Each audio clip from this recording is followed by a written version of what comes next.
அன்பும் பண்பும் பாசமும் நேசமும் நிறைந்த நட்புகளுக்கும் உறவுகளுக்கும் என் இனிய காலை வணக்கம்.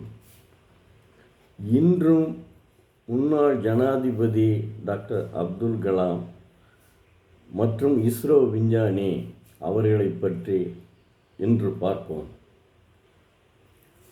3 இலக்குகளை தீர்மானித்து கொண்டார்கள். 1.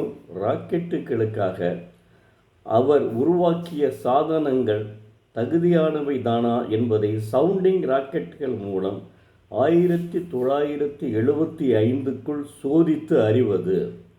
2. திட்டமிட்ட பாதையில் செலுத்துவதற்கு முந்தைய நிலையில் தேவையான சோதனைகளை 1976க்குள் முடிப்பது. 1978க்குள் திட்டமிட்ட இறுதிக்கட்ட சுற்றுப்பாதையில் செலுத்தி சோதனை செய்வது. படைப்பை மலர வைக்கும் அம்சங்கள் செயல்பாட்டு பரிமாணங்கள் தான். தனிநபரின் திறமைகள், அறிவாற்றல் போன்றவற்றிற்கும் அப்பாற்பட்டவை அவை.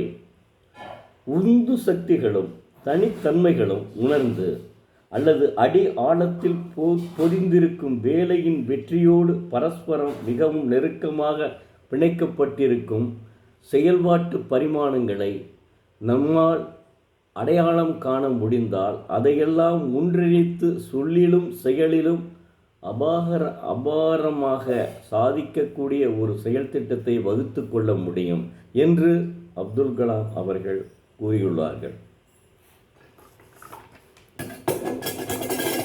இந்தியா தயாரித்த முதல் ஏவுகணத்தை 1978 விண்ணில் செலுத்த திட்டமிடப்பட்டுள்ளது என்று 1974 ஜூலை 24 பிரதமர் இந்திரா காந்தி நாடாளுமன்றத்தில் அறிவித்தார். வேறு எந்த படைப்பு நடவடிக்கையும் போலவே SLV-3 படைப்பு பணியும் சோதனையும் வேதனையும் கொண்டதாக இருந்தது. முதற்கட்ட மோட்டாரை பரிசோதிப்பதற்கான ஆயத்த வேலைகளில் டாக்டர் அப்துல் கலாம் அவர்களும் அவரது அணியினரும் மும்முரமாக முனைந்திருந்த போது அவரது மைத்துனரும் வழிகாட்டியுமான ஜனாப் அகமது ஜலாலுதீன் மரணம் அடைந்து விட்டார். இது அவருக்கு மிகுந்த மனவேதனையை அளித்தது. அவருடைய குழந்தை பருவம் அவர் முன்பு மின்னலாய் பளிச்சிட்டது.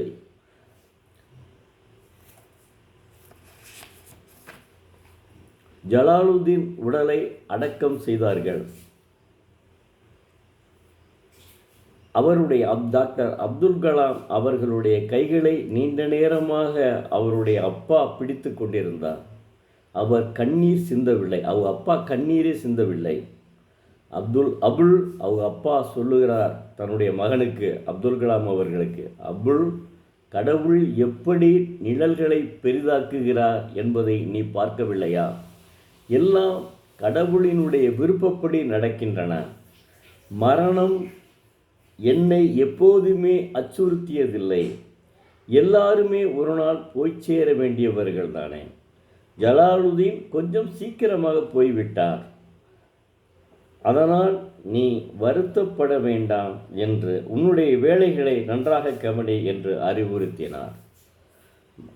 ஜலாலுதீன் அப்துல் கலாமினுடைய அப்பாவுமே மிகப்பெரிய ஒரு நல்ல மனிதராக இருந்திருக்கிறார். அதில் மறக்க முடியாத உண்மை. தாங்கள் அனைவரும் ஒரு திருக்குறளை திறந்தோறும் படியுங்கள், அதன்படி வாழ்க்கையில் கடைப்பிடிங்கள். நன்றி, வணக்கம்.